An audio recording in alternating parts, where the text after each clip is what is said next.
I'm just a rock chick. I would describe my music and my sound as Avril. It's the best damn thing.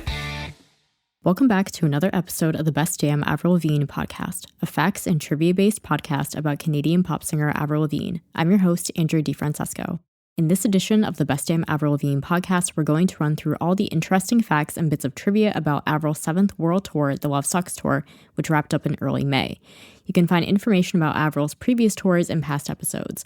While fans tend to consider Avril's Canadian Bite Me tour and her gig as an opening act for Machine Gun Kelly's mainstream sellout tour in 2022 as part of the Love Sux Tour, for the purposes of this episode, I will be considering the Love Sux Tour as separate since the tours were marketed under different names.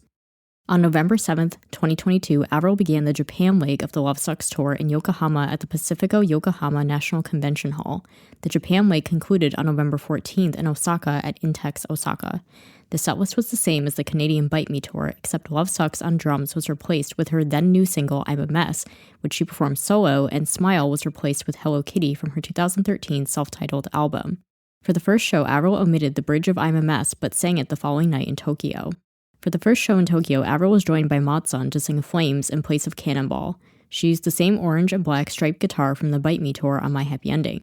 Her bassist Matt Riley got severely delayed with flights and didn't arrive to Japan until 45 minutes to showtime. The tour resumed in Europe on April 12, 2023 in Paris at Zenith de Paris and concluded on May 10th in London at Alexandra Palace. Most of the setlist was the same as previous legs of the tour, however she cut Boys Lie and Losing Grip in exchange for When You're Gone and Wish You Were Here, the latter on which she played acoustic guitar. The Bad Reputation video intro replaced Cannonball as the opening segment, and Bite Me was the first song, with Avril coming out to the stage with a bouquet of black balloons like the previous legs. She added a brief a cappella intro to What the Hell as a call and response game with the crowd. She also added in Avalanche and I'm a Mess, and an instrumental medley of It Was In Me and Dare to Love Me was played between Complicated and When You're Gone. For the show on April 12th, she included a cover of Wannabe by the Spice Girls with opening act Femme, and brought up fans from the audience on stage who were chosen prior to the show. Additionally, she brought out a birthday cake and invited the crowd to sing Happy Birthday to Travis Mills of the opening act Girlfriends before shoving the cake in his face. Avril then revealed in her interview on his show on Apple Music that it was Nick Gross's idea to have Avril shove the cake in Travis's face, and that remnants from the cake were still there days later on the ramp on the stage. She also had a new electric guitar to perform My Happy Ending. In place of the black and orange striped guitar from the Love It When You Hate Me music video, she instead used a sparkly orange Fender guitar. On April 14th, for the show in Amsterdam, the cover song was permanently changed to All the Small Things by Blink-182, which she performed with Femme and Girlfriends. During this song, Avril and the openers would shoot orange confetti into the audience out of confetti cannons. The cover song was changed back to Wannabe, beginning with the show in Vienna, Austria on April 27th, as Girlfriends had concluded their run of the tour. During Wannabe, Avril would bring up fans on stage to dance during the song. The instrumental of Hello Kitty was played as an interlude between the cover song and Avril coming out to perform Love Sux on the drums. For the dates in Italy, Wish You Were Here was replaced by Nobody's Home, which Avril played on acoustic guitar. For the show in Stuttgart, Germany on April 28th, Avril announced to the crowd that she lost her voice and needed help singing some of the songs. She also performed a shortened setlist, removing When You're Gone, Wish You Were Here, and Avalanche, and changed the closing song from I'm With You to Here's to Never Growing Up. After the show, she tweeted, "Fuck, I woke up sick today and I lost my voice. Thank you, Stuttgart, for singing along with me tonight and helping me get through the show. I love you." The following day, she posted an Instagram story thanking her vocal coach, Valerie Morehouse, for her assistance. Additionally, she posted an Instagram story smoking what appeared to be a joint after the show, then quickly deleted the story since weed is illegal in Germany. The setlist remained the same for the remaining shows, with Avril adding back When You're Gone for the last two shows. This tour marks the first time the closing track of the tour's supporting album wasn't performed. On May 9th, she hosted an after-party after the show in London at a nightclub called the London Rain Show Club. She performed What the Hell, Girlfriend, and Bite Me and dived into the audience. She brought Femme and a couple of fans on stage. Her band for this tour included musical director Steve Ferlazzo on keys, Cameron Hurley on lead guitar, David Immerman on rhythm guitar, Matt Riley on bass, and Chris Reeve on drums. During some of the shows, Avril would take shots of limoncello with her band during the intro of Wannabe. Her equipment included an orange sparkly Fender electric guitar, tan acoustic guitar, the same sparkly orange microphone and black and orange spiky mic stand from previous legs, and a sparkly black mic and mic stand. Her stage outfits were a mix of plaid and leather skirts, bondage pants, leather corsets, and leather jackets designed by Ashton Michael like the previous legs. At this time, there is no box office data available. However, most of the shows were sold out and venues were upgraded due to high demand. At the conclusion of the tour, Avril posted on Instagram, "Huge thank you to my fans, band, crew, femme, and girlfriends for a kick-ass Europe and UK tour. I'll never forget these shows." So sharing my thoughts on this tour with the disclaimer that I didn't actually attend this tour, so I just saw little clips and videos from people that attended online or whatever Avril chose to share on her social media.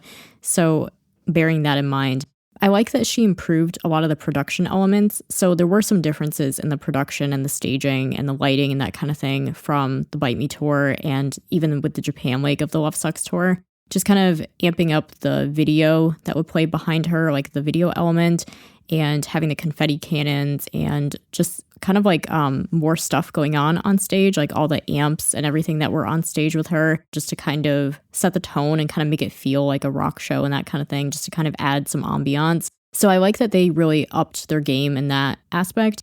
And I think for the set list, as we typically note on this podcast many times, every time she does a tour about the set list and how it's very difficult for her to probably pick songs because for whatever reason, her set list is always very short now. It's about 16 songs and this tour was no different. And then, of course, there were the shows where she wasn't feeling very well and she had to cut a few songs. So then it was even shorter and it was about like roughly 13 or 14 songs. And so I think, you know, she was trying to choose a good balance of her hits and then also including some songs from Love Sux. And then, of course, given what happened between her and Maud breaking up, she might not have been like feeling in the mood to necessarily perform some of those songs, like given their connection or like whatever they were written about. So it was a little tricky probably to compile a set list that was going to like make everybody happy. I do like that she brought back, I think I might have mentioned this in a previous episode when the tour was first starting. I like that she did bring back a couple of fan favorites, like the fact that she brought back When You're Gone and Wish You Were Here. Like she had never played guitar on Wish You Were Here before. And then at least for those couple of shows, she brought back Nobody's Home, which is a fan favorite song that a lot of fans really wanted to hear. But why she only played it for the Italian shows, I'm not sure. I feel like the fans would have really appreciated her keeping that for the duration of the tour. So it was a little unfortunate that she only chose to play it for like a couple shows and then she never brought it back. And then, like I had mentioned in the last episode, where the shows where she lost her voice, I understand she cut the songs for the shows where she wasn't feeling well, but then once she added songs back in, she only added back When You're Gone, but not the other two songs. Like Avalanche never got added back in, which I know was another fan favorite that a lot of people really wanted to see get performed. So it was a little, like I had mentioned this in the last episode, it was a little bit unfortunate that the tour started off really strong. And I thought it was cool that she added in like the Wannabe cover and just like I know some fans kind of were on the Wannabe cover with Femme. They felt like it was a waste of time and that it was taking up a slot that could have been used by like one of her actual songs and stuff, which I get. But I like that it was just kind of a fun little lighthearted moment in the set. And then, of course, like they did all the small things with Girlfriend. So whatever the cover song ended up being, just having a chance to bring out the opening acts and do something kind of fun and like bring up fans on stage and just having that moment to kind of interact more with the openers and interact more with the audience and bringing fans up on stage and stuff. Just having like that fun moment, I think just created something kind of special in the set list that she hasn't done a lot of previously. Like the last time she brought people up on stage from the audience was way back on her first tour. And like the Wannabe cover was completely new as well. And so I like that she did think a little bit outside of the box and thinking of some more kind of fun, creative ideas that she could do that were new that she hadn't done previously. So the tour started off really strong and like the energy was really good from both the fans and from Avril. But then it seems like as the tour went on, like I don't think it's a surprise that she ended up getting sick because it seems like she didn't have a lot of days off between shows and she was traveling like almost every day between different cities or different countries. And I was really surprised when I saw the schedule and saw how little time she got between shows. And I was like thinking to myself, I'm like, is she going to be able to do this? And as we saw, like, you know, she did eventually end up getting sick. We don't know exactly what happened. Like she didn't say what her illness was. Like I guess we can assume it was probably, you know, fatigue or allergies or something like that. I don't think it was anything to do with like COVID or anything because nobody else in her camp had the same issue. It was just her. So I'm like, some people have speculated that it could have been like a Lyme disease flare up or something like that. We'll never know because she didn't share that information with us. We just know that she lost her voice to the point that she like the show in Germany where it happened, she basically could not sing. Like you can see from the videos that the crowd is pretty much doing the majority of the singing. And then the shows following that, she cut songs and stuff like that. So, you know, whatever happened, it caused her to lose her voice and she was really struggling. And it just seems like from there, it all kind of went downhill. Like she was never able to fully recover. Like some people who went to the show said that like, you know, she was better, but she wasn't at 100%, it seemed like. So it's just really unfortunate that the tour started really strong and then she got sick and had to remove songs and then she never really added them back in and that kind of thing. And in my opinion, she also seemed to struggle vocally a lot. Like even before the sickness happened, it seemed like she would either get tired really easily, like out of breath really easily, or she would struggle to hit high notes. And I know that her songs can be vocally challenging, especially when you think about songs like When You're Gone or the high note in My Happy Ending, I'm With You. Like she does have vocally challenging moments in her songs, but it seems like she really struggled a lot of times to hit those notes. And like something that really frustrated me when I was watching those videos is how a lot of times she would switch into head voice a lot. I am not like by any means a professional singer, but I did take singing lessons for a couple of years and I watch a lot of YouTube videos and stuff from vocal coaches about vocal technique and that kind of thing. So I do know to some degree about this kind of thing. And I have to say like it just really bothered me a lot when I would see her flip into head voice like almost any time a high note would come up in her songs, because you really don't want to do that unless the song really calls for it. Like especially in her power ballads like When You're Gone or I'm With You or the high note in My Happy Ending, that's not a time that you want to switch into head voice, because it just doesn't sound as powerful. And that's the whole point of those high notes in her power ballads, is that there needs to be power behind it. And so I think she just didn't have the vocal agility or the strength to be able to do it. And so that's why she would switch into head voice at those moments. And it really just took all the power out of those moments. And you could just hear her voice sounded really weak. And that's not to like put her down or to like imply that she's not a good singer or something like that, because she is. But this is just like my very objective analysis of how I was watching her perform, is that her voice, like quite honestly, sounded very weak. And I'm not sure why that was. Like, I don't know if it's just she was off the road for too long, but you know, we know she was in rehearsals and she has a vocal coach. So I don't think that was the case. Like, I don't know if it's a symptom of Lyme or if it's just a result of her getting older, or like the fact that she's been doing this for 20 years and naturally her voice is going to have some wear and tear on it. I don't know. But I will say her voice wasn't like that on the Japan leg or the MGK tour or the Bite Me tour, like any of the previous shows. Her voice was not like that. So I don't know what happened, where I think she just wasn't getting enough rest, maybe. And I think that she was really happy to be back in Europe. And it seemed like, you know, between the time difference, so not getting a lot of sleep and all the traveling, but I think also she was tempted to like stay up really late and go to a lot of bars and like drink and that kind of thing, which is never going to be good for your voice, which is why I had said in the last episode that I was really disappointed to see her like drinking a lot, like doing shots on stage, drinking a lot on the bus and smoking and that kind of thing. Like none of that is good for your voice by any means. It's probably not really that good for you in general, but especially if you are a singer for a living, like your voice is your instrument that you're using for a living. No vocal coach would ever tell you that it's a good idea to smoke and drink, at least not while you're touring. Certainly not smoking, but at least for drinking, you're actually not supposed to drink for at least 24 hours prior to a show. And we know she was definitely drinking very close to the shows, if not like during the show. So it's not a surprise to me that her voice ended up getting like fatigued or weak or tired, whatever happened. It's not a surprise to me that her voice ended up suffering. And like I said, also, I don't think she had enough rest between shows and that there was too much traveling and everything. So I really hope that maybe she has learned something from this. Like maybe the next time that she tours, she might discuss it with her manager and say, can we schedule more time between the shows so I can have more recovery time, or that maybe she'll like ease up on the drinking and that kind of thing to give her voice proper care and rest. Because it's really unfortunate when, I mean, I know that people waited a really long time to see this show. Like people waited for 3 years basically to see this show, and people traveled and bought hotels and flights and that kind of thing.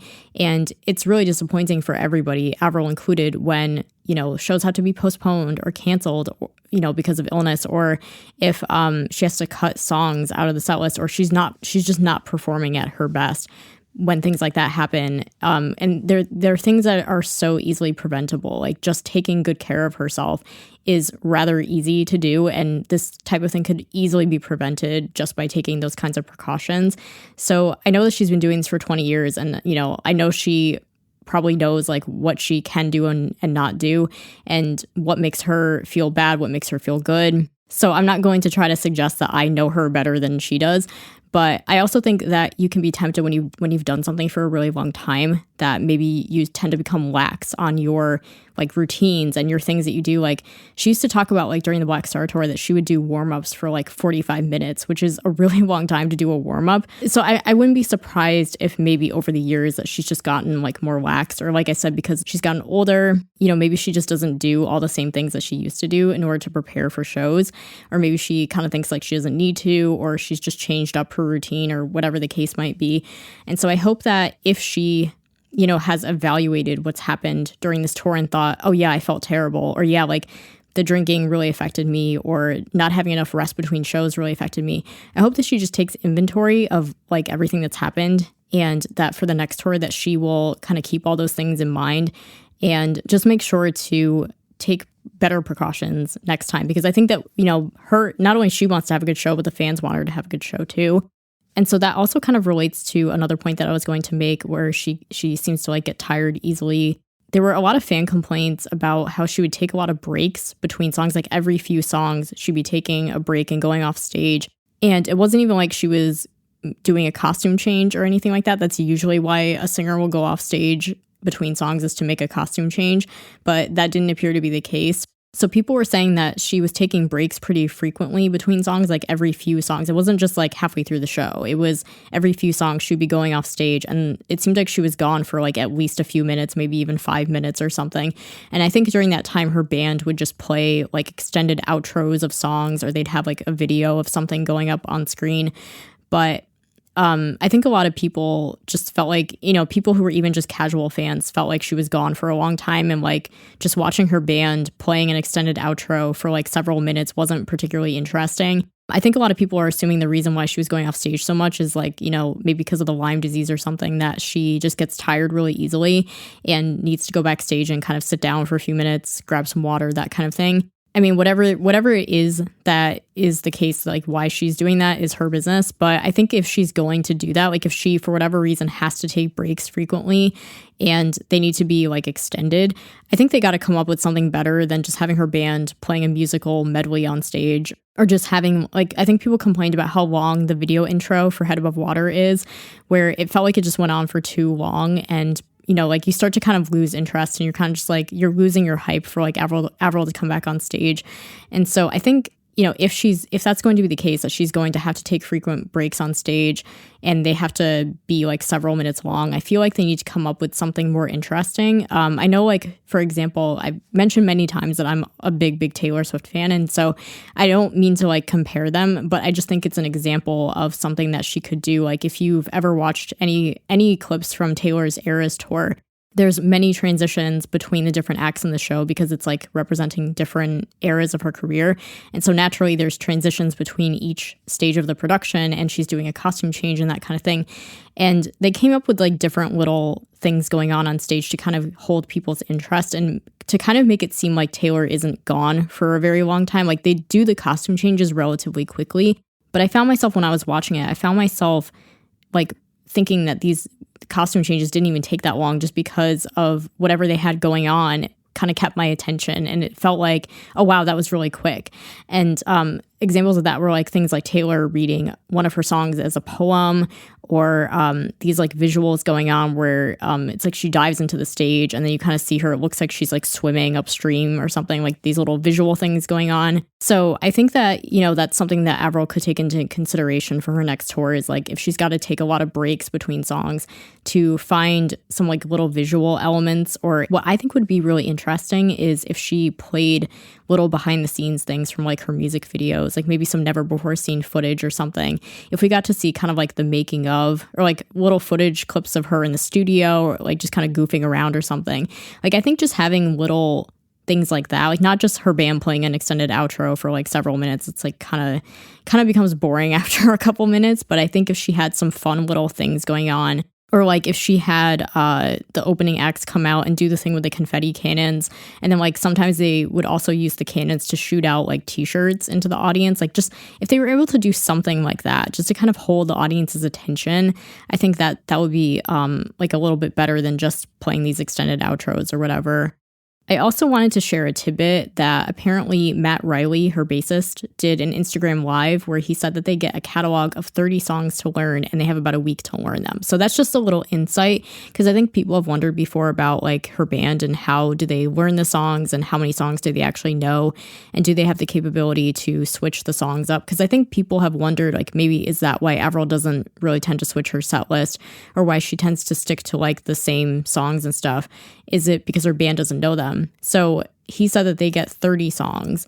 So I'm not sure exactly what songs that would be. Obviously the core 16 that she plays, and then maybe a bunch of others, like her other singles probably, or maybe just like some second tier hits or whatever, maybe a couple of cover songs. So I don't know if they just have them kind of like on a rotation. And I think he also said that he has them all committed to memory at this point. I mean, they're all professional musicians. Like, I think sometimes people underestimate probably how much her band can really do. Like, I think people think that they need like weeks and weeks to learn a song, and it's like that's not the case. Like, they're professional musicians and can pretty much, I think, probably play a song by ear if they had to. Like, I think that in the grand scheme of things, like her songs are not really like that musically challenging. Like, there's no like elaborate guitar solos or anything like that in her music that would be challenging to learn. So I really don't think that her, you know, if she just decided one night to do like pull something out of her back pocket, like let's do Everybody Hurts or something, like I don't think that her band would have that much of a difficulty like learning to play it on the fly, honestly. So I just thought that was kind of a little interesting thing to share. But overall with this tour, like I had said before, the fans overall seem to really enjoy it. And of course, I think Avril really enjoyed being back too. And like, it was so obvious how much she really loved being in Europe in particular. I think just because she obviously doesn't go there that often, and she hadn't been there in like a good decade, basically. Getting to go to places like Paris, like we know how much she loves Paris and Italy and those kinds of places. And like the fan event that she hosted, in spite of Avril getting sick and having to shorten the set list and those kinds of things, I think that overall her and the fans really enjoyed the tour, and her band also seemed like they enjoyed it. And she keeps saying like how much she misses it and that kind of thing. So hopefully it won't be too long before she comes back. I mean, I definitely don't think she's gonna do another tour until the next album is out, but hopefully it won't be years before she goes back to Europe or goes back on tour in general. And I think mainly too, going along with that idea, I think that people are just happy that they finally got to see her, because they'd been holding on to their tickets for like 3 years.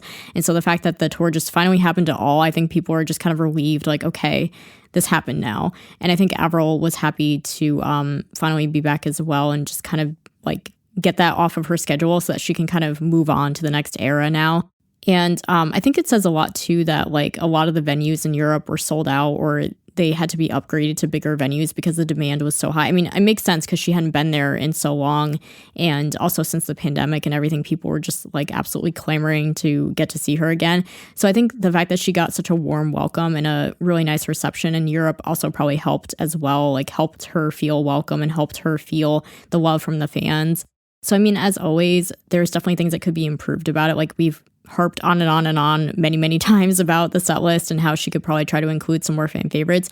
It is a little bit unfortunate too that she had talked about including songs like Mercury and Retrograde and Pity Party because they were the new songs on the deluxe edition of the album. And then of course that didn't happen. So that was a little bit disappointing that we didn't get any more Love Sux songs. And I think she had also talked about possibly trying to get Youngblood to come to like maybe the London shows, but I think he was on tour somewhere else at the time, so they weren't able to make that happen. So it is a little bit disappointing that there are definitely things that like she had alluded to happening that ended up not happening. Or like we've said before, she could try to maybe throw some more fan favorites in there besides, I mean, it's great that she brought back Nobody's Home, but like adding in some other fan favorites, like maybe just rotating. I mean, if the band knows 30 songs, there's got to be like a ton more that they know, and just maybe like rotating through some of those other ones more often, taking better precautions with making sure that she's getting proper rest and that kind of thing, and that she's like in tip-top shape to be able to perform every single night and be able to perform consistently every single night.